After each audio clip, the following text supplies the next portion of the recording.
പ്രഭാതത്തിൽ എന്നെ ശ്രമിക്കുന്ന ഏവർക്കും വേമന കർത്താവായ യേശുക്രിസ്തുവിന്റെ നിശ്ചിത നാമത്തിൽ എൻ്റെ സ്നേഹവന്ദനത്തെ അറിയിക്കുന്നു. ഇന്നത്തെ പ്രഭാത വചന ചിന്തയ്ക്കായി വിശുദ്ധ തിരുവെഴുത്തിൽ നിന്നും ഒരു വേദഭാഗം നമുക്ക് വായിക്കാം.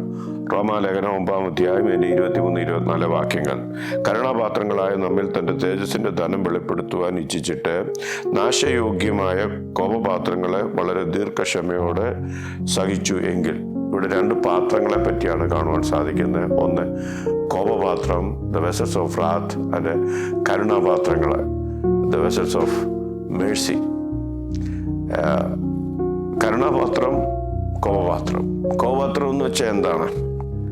എഫെസ്യ ലേഖനം 2-ാം അധ്യായത്തിൽ നമ്മൾ വായിക്കുന്നു, നാം എല്ലാവരും മുമ്പേ നമ്മുടെ ജഡമോഹങ്ങളിൽ നടന്ന് ജഡത്തിനും മനോവികാരത്തിനും ഇഷ്ടമായത് ചെയ്തുകൊണ്ട് മറ്റുള്ളവരെ പോലെ പ്രകൃതിയാൽ കോപത്തിൻ്റെ മക്കൾ ആയിരുന്നു.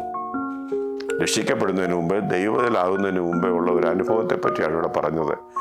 തങ്ങളുടെ ജഡത്തിൻ്റെ മോഹങ്ങൾക്കനുസരിച്ച്, മനോവികാരങ്ങൾക്കനുസരിച്ച്, ലോകത്തിൻ്റെ ഇമ്പങ്ങൾക്കനുസരിച്ച് ജീവിക്കുന്ന ഒരു വ്യക്തിയാണ് ദൈവവചനം കോപത്തിൻ്റെ മക്കൾ എന്ന് വിളിക്കുന്നത്. കാരണം അവർ ദൈവകോപത്തിൻ്റെ ന്യായവിധിക്ക് അധീനരാണ്. അതുകൊണ്ടാണ് അതിൽ നിന്നും മാറി ദൈവത്തിൻ്റെ നീതി അവർ വെളിപ്പെടുവാൻ, അവൻ്റെ മഹത്വം അവർ വെളിപ്പെടുവാൻ, അവൻ്റെ തേജസ് അവർ വെളിപ്പെടുവാൻ ദൈവം തൻ്റെ പുത്രനെ അയച്ച യേശുക്രിസ്തുവിൽ കൂടി രക്ഷിക്കപ്പെട്ട വിശ്വാസികൾ, ദൈവമക്കൾക്ക് കൊടുക്കുന്ന പുതിയ അനുഭവത്തെയാണ് കരുണാപാത്രങ്ങൾ, ദ വെസൽസ് ഓഫ് മേഴ്സി എന്ന് നമ്മുടെ വായിക്കുന്നത്.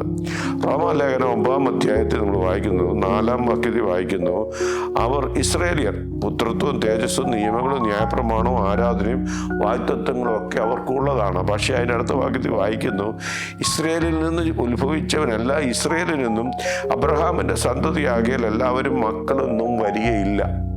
നമുക്കറിയാം, നാം ഇന്ത്യയിൽ ജനിച്ചൊരു വ്യക്തിയാണ്, നാം ഭാരതീയരാണ് എന്നുകൊണ്ടുകൊണ്ട് നമ്മൾ ദൈവമക്കളാകില്ല. അതുപോലെ ഇസ്രായേലിൽ ജനിച്ചവരെ യഹൂദനാണ് എന്നുകൊണ്ടാണ് അവൻ ദൈവവേദനാകണമെന്നില്ല. അവൻ ദൈവത്തെ അനുസരിക്കുന്ന, ദൈവകൽപ്പന അനുസരിക്കുന്നവനായി തീർന്നാൽ അവനെ ദൈവമക്കളായി തീരുവാനിടയായിത്തീരും. യോഹന്നാന്റെ സുവിശേഷം 1-ാം അധ്യായം 12-ാം വാക്യത്തിൽ നമ്മൾ വായിക്കുന്നു, അവനെ കൈക്കൊണ്ട് അവൻ്റെ നാമത്തിൽ വിശ്വസിക്കുന്ന ഏവർക്കും ദൈവമക്കളായി തീരുവാനിടയായിത്തീരും. നമുക്ക് രണ്ട് ജനനമുണ്ട്. ഒന്ന് നമ്മുടെ പ്രാകൃതിയാലുള്ള ജനനം, അത് ഈ പ്രകൃതിയിൽ ജീവിക്കുമ്പോൾ നമ്മുടെ മാതാപിതാക്കന്മാരായി നമ്മൾ ജനിക്കപ്പെടുന്നു. എന്നാൽ രണ്ടാമതൊരു ജനനമുണ്ട്, അത് ദൈവത്തെ, യേശുവിനെ സ്വന്തം രക്ഷിതാവായി സ്വീകരിച്ച് കർത്താവിനായി സമർപ്പിക്കപ്പെട്ട ഒരു ക്രിസ്ത്യ ജീവിതം അന്ന് മുതൽ ആരംഭിക്കുന്നു.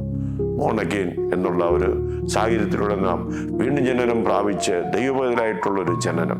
അങ്ങനെ കരുണാപാത്രങ്ങളായി തീരുവാനിടയായിത്തീരും. ഇന്ന് പാക്കാലി വചനം ശ്രവിക്കുന്ന ദൈവമക്കൾ നമ്മുടെ ജീവിതത്തിൽ കോപപാത്രങ്ങളായി നാശത്തിന് യോഗ്യമായി തീരാതെ, തീക്കിരയായി തീരുവാനിടയരാതെ, നരകത്തിൽ നിന്നും രക്ഷപ്പെടുവാൻ യേശുക്രിസ്തുവിലൂടെ അവൻ കരുണാപാത്രങ്ങളായി തീർന്ന് അവൻ്റെ മഹത്വത്തിൻ്റെ ധനം നമ്മളെ വെളിപ്പെടുവാൻ ഇന്ന് പാക്കാലം നമുക്ക് സമർപ്പിക്കാം, കണ്ണുകളടയ്ക്കാം, പ്രാർത്ഥിക്കാം. പരിശുദ്ധ പിതാവേ, നന്ദിയോടെ സ്തോത്രം. ഇന്ന് പാക്കാലം വചനം കേൾക്കുന്ന ജനത്തെ അങ്ങയുടെ നാമത്തെ അനുഗ്രഹിച്ച് പ്രാർത്ഥിക്കുന്നു.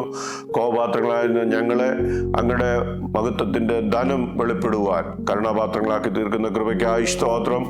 യേശു കർത്താവിൻ്റെ തന്നെയുള്ള നാമത്തിൽ തന്നെ ആമേൻ.